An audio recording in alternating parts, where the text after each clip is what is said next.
Hi everyone, how you doing? We're gonna be talking about muscular dystrophy. That's the project that I chose. So let's get into it. So what is muscular dystrophy? So according to the Mayo Clinic, muscular dystrophy is a group of diseases that cause progressive weakness and loss of muscle mass. So it's pretty much just a gene mutation that interferes with the forming of proteins that are essential for healthy muscle growth. So looking at this picture, we can see what a normal muscle looks like, a normal bicep on the left. And on the right, we can see a bicep with muscular dystrophy. Obviously, you can see that there's a difference in size. If you look at, the right to the left, obviously see that it's much smaller and therefore it's going to be much weaker.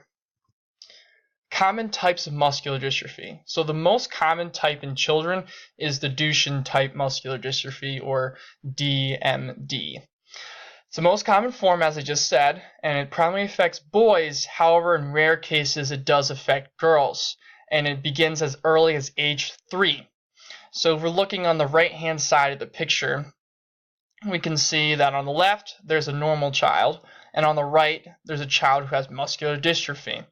Obviously, they need some type of support because their legs are just not strong enough. Their muscles are not big enough to support their body weight. So a lot of times they'll be using either crutches or most likely a wheelchair to move around, which is just very sad because these children, their life expectancy is only to their mid-20s. So obviously it's just not a very good scenario. So looking into other forms of muscular dystrophy, we have the Becker muscular dystrophy, which tends to be slower than DMD and more mild.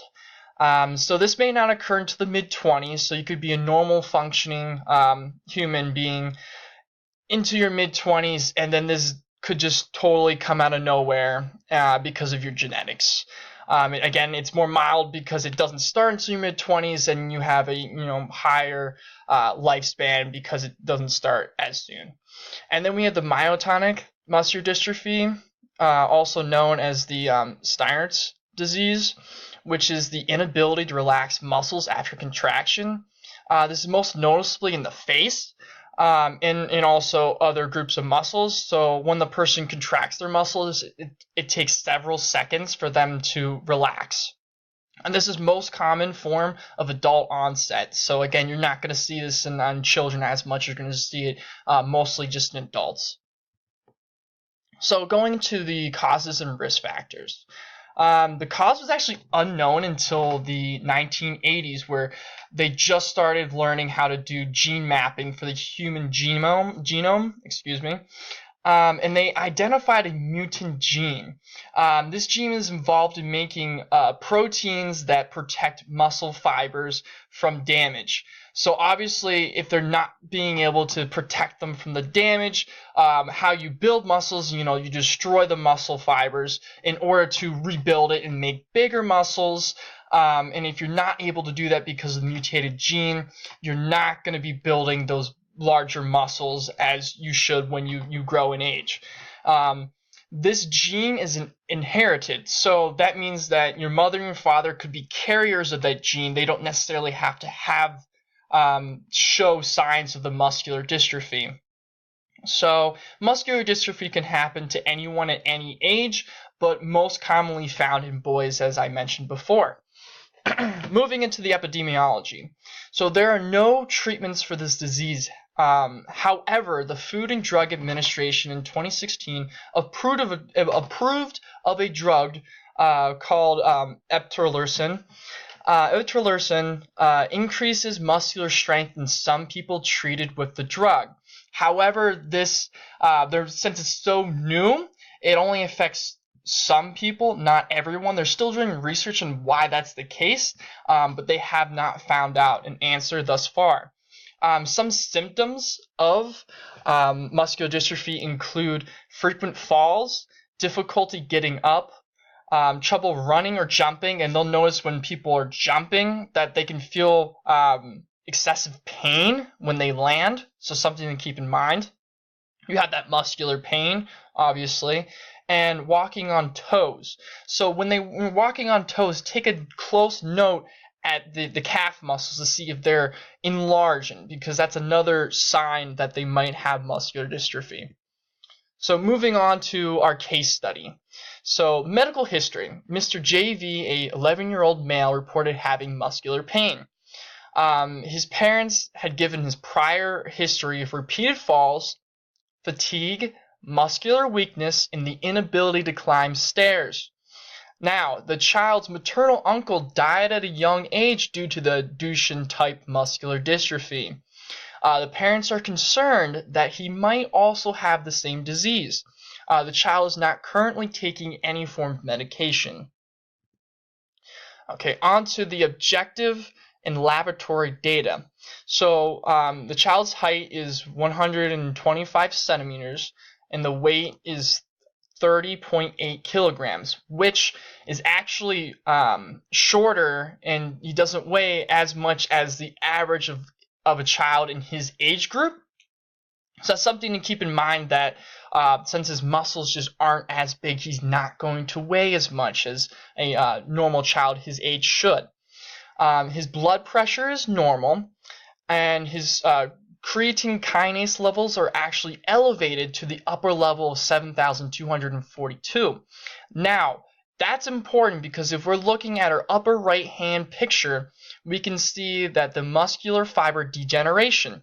When it degenerates, the creatine kinase will release and leak into the bloodstream. So when they're doing this enzyme test, they're going to find out that there's a sign of muscular dystrophy due to those leakage of the creatine kinase. So that's something to look for when testing for this disease.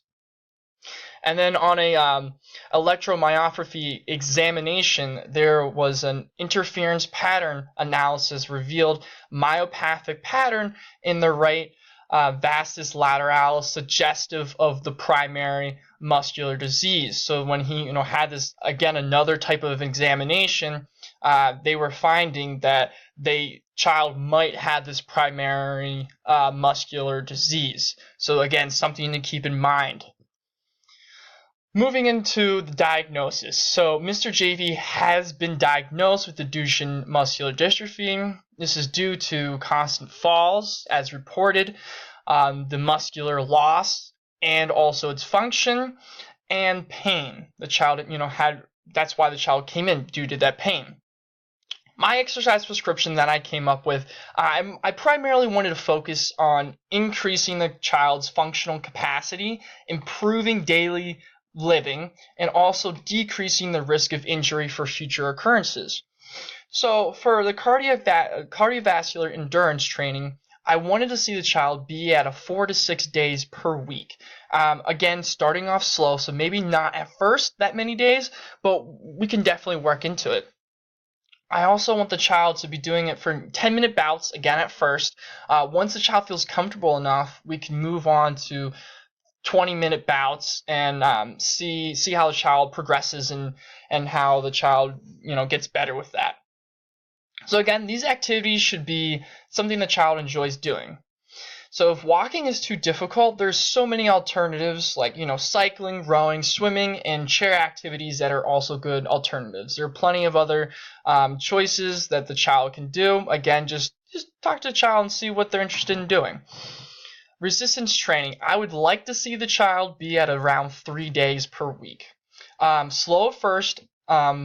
However, resistance training is very important to fight and counteract muscular dystrophy, because obviously building up that strength is so important for these children who have the smaller muscles due to the disease. And I would like to see an increase in strength so then you can kind of help fight this disease. Flexibility is also very important due to the muscles when you're exercising. I would like a full range of motion, so to maintain their flexibility would be ideal. I would also want them to be monitored by exercise professionals. These professionals can include a physical therapist, an occupational therapist, and even exercise physiologist.